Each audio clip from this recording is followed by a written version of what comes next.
Even 60,000 years ago, human beings were intrigued by the caves of Sulawesi, and so am I. So we dive into the crystal clear underwater galleries of Ode Panu to find the visible clues that explain its history.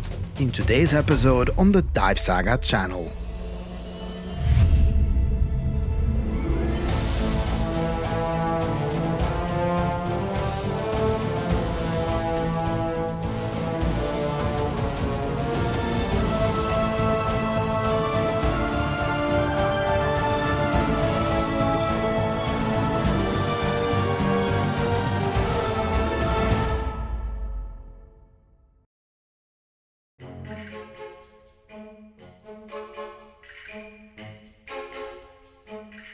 I'm still in South-East Sulawesi in Indonesia, where I've teamed up with local cave diver Chaca to dive underneath the city of Baobao.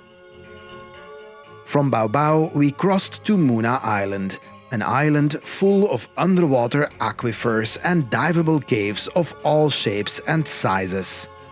We even explored a cave underneath our own campground. With so many caves everywhere, it's only natural that even the local inhabitants have their own infatuations with these mystical places.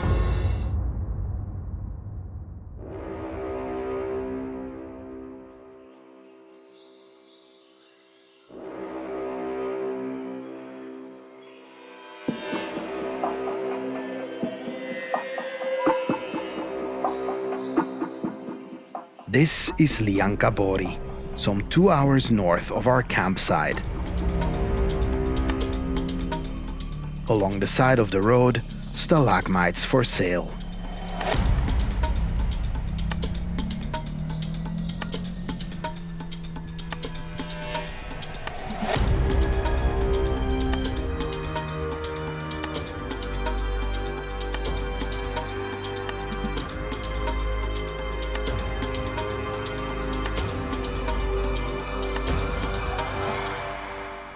We drove here because Chaca has something he wants to show me.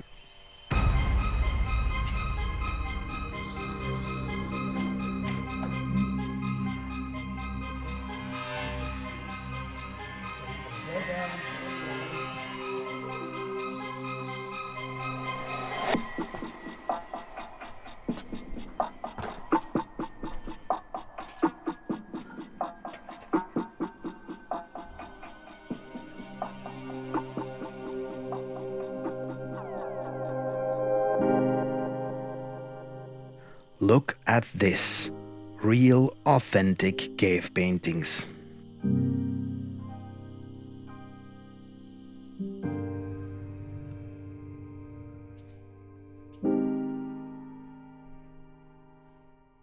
So these are supposed to be 4,000 years old, and believe it or not, in the greater scheme of things, that's not all that old. But right here in Sulawesi is actually where they found the oldest cave paintings on the planet. I think 60,000 years old, but they're not accessible. So we'll have to do it with these, but how cool is this?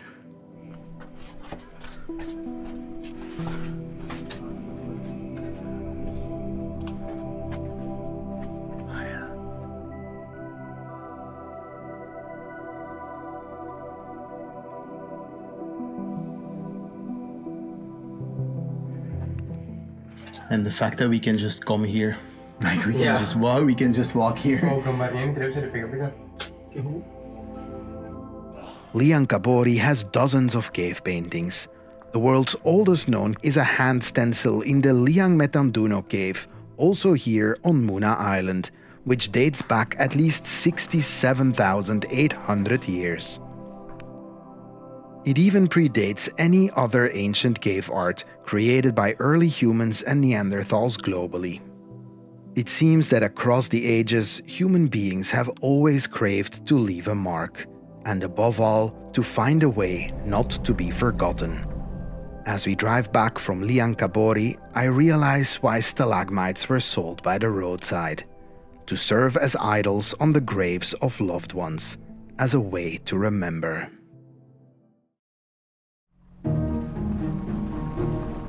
Time to make our way to Ode Panu, a flooded cave supposedly with large passages and beautiful white stalagmites.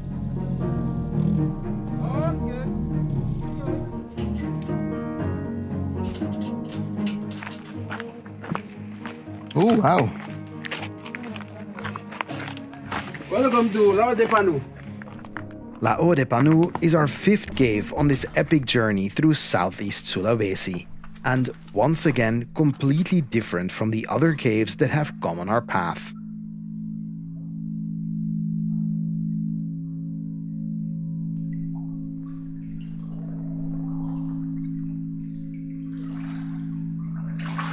It's very nice that they're all like a little bit different. Like all the caves so far have like very much have their own identity. They're not just, you know, sinkholes or crawl spaces. They all have a little bit of their own living identity. I can't wait to dive here. So let's set up our equipment and head in the water. Oh no. Yeah. And now? Yeah. This Ah, one you is- have... Yeah, I have spare. Okay. It's okay. In the car, like broke or... No, it's running to take two. It's ready. It's down. Oh, really? Yeah, this way. Oh, wow, that never happens. Yeah. Wow. I have spare. Luckily, Chaca brought plenty of spare equipment on this expedition, so it's just a matter of swapping out the pressure gauge while our porters Ronnie and Aki get our equipment into Ode Panu cave.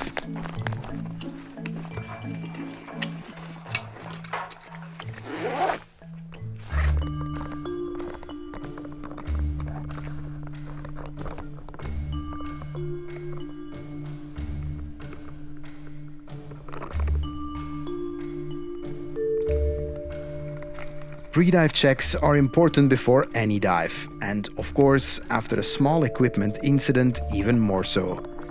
After all, we are about to head into an overhead environment with no access to the surface.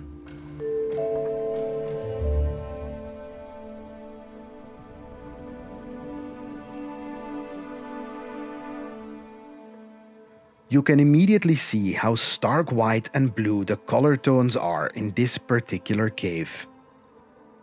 Very close by the entrance, shards of pottery. Although they haven't been dated yet, I'm told they're likely from within the last 100 years or so. So, not archaeologically significant, but still a sign of how the inhabitants have always relied on these caves as a source of fresh water.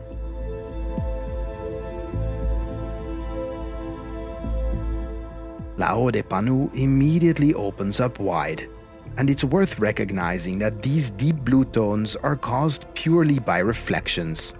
All the rock is as white as can be. The blue tint is caused by the way water absorbs light. Even when using powerful video lights, water does not transmit all colors equally. Longer wavelengths such as red, orange and yellow are absorbed much more rapidly, while shorter blue wavelengths travel farther through the water. As the light beam moves through the cave, much of its warm color content is progressively filtered out, leaving the remaining light increasingly dominated by blue and cyan tones.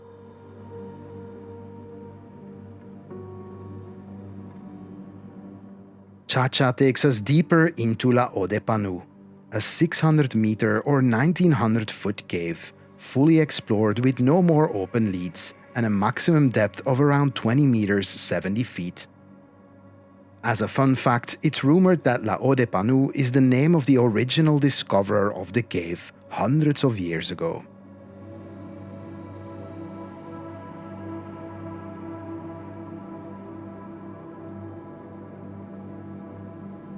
Finally, we are starting to see some decorations. Ode Panu is not particularly ornate, but in some corners we can see plenty of stalagmites and stalactites piercing up and down.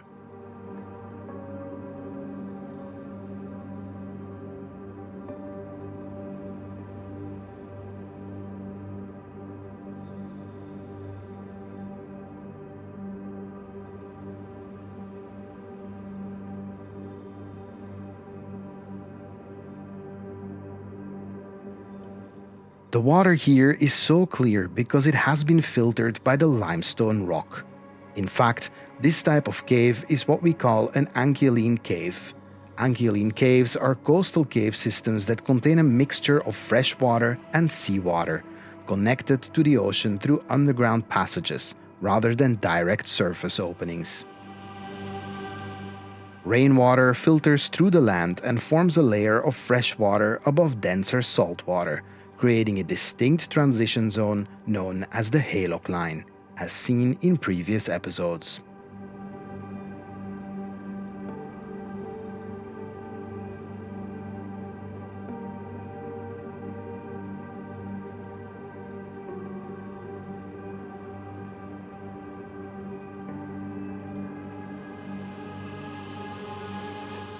Here we reach a T-junction.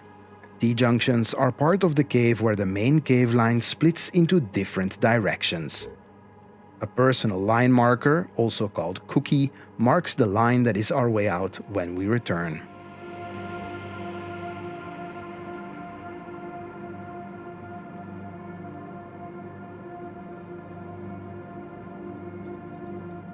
And there's the Halocline, the depth at which the fresh water seeping through the rocks meets the bottom layer of salt water coming in from the sea, creating a hazy effect. And salt water is not the only thing that came in from the sea, as we can see right here in this petrified clamshell.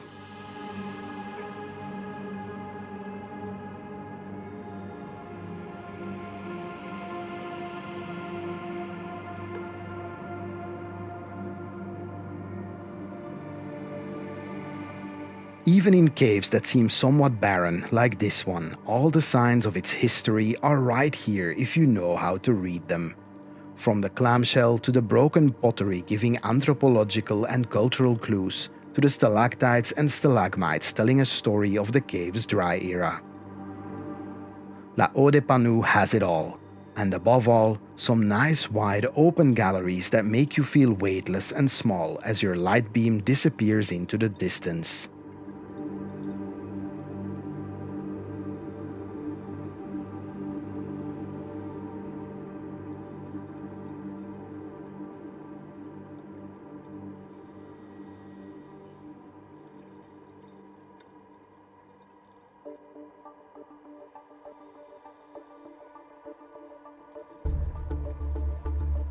This is cave diving at its best, when it's man versus nature, and we realize that nature very much has the upper hand in this scenario. All we can do here is pay attention, stick to the plan, and enjoy the ride.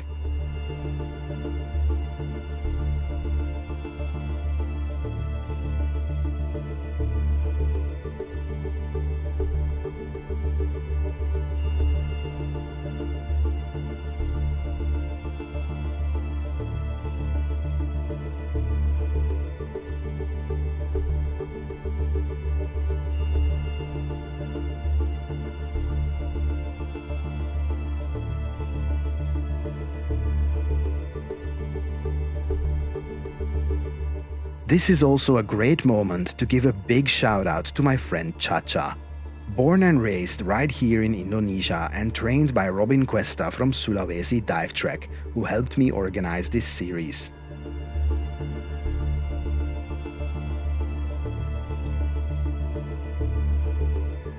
Chaca is someone who clearly trained hard to become an excellent cave diver and, above all, a great teammate. Cave diving in Indonesia is not a super common activity, and Indonesian cave divers are rare, but Chaca definitely dives like the best of them. And I am lucky to have found him to take me on this 7-episode adventure. One of the hardest things about shooting in these tricky locations, as I often do here on the DiveSAGA channel, is to find reliable dive partners, and preferably find them locally. So if you want to give some love to Chaca, throw your compliments in the comments below.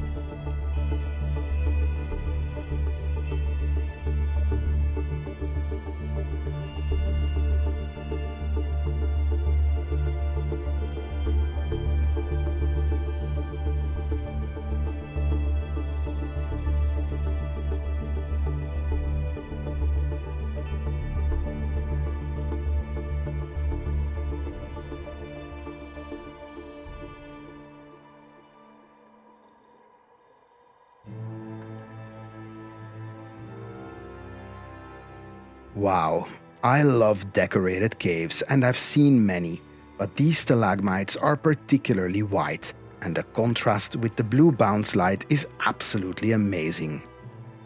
Filmed on the Sony FX3 camera, by the way.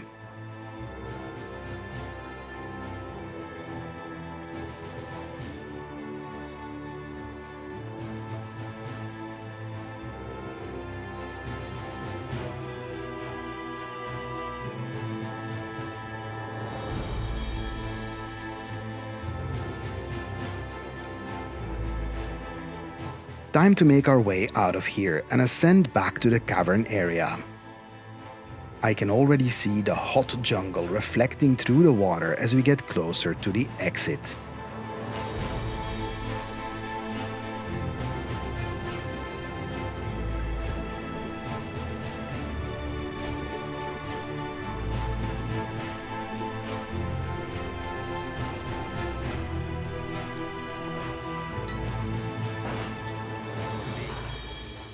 What an amazing dive again, but unfortunately not without its malfunctions. I am not hot anymore. I am wet. Of course, I had already felt the cold water seeping into the suit throughout the dive and spent the last hour and a half getting progressively more soaked. A rip in my neck seal slowly but surely had turned the entire dry suit into a very expensive wetsuit. But oh well, those are the risks of the trade, and nothing that can't be fixed with some post-dive ice cream for the team. We have 2 more episodes to go in this Caves of Sulawesi series, so make sure you're subscribed to the DiveSAGA channel. In our next episode, we are venturing deep underground and we're bringing our Seacraft scooters for an epic dive through the longest underwater cave in all of Southeast Asia. Laulawi Cave is an icon and the subject of an episode you can't miss. Thank you for watching, and I will see you next time.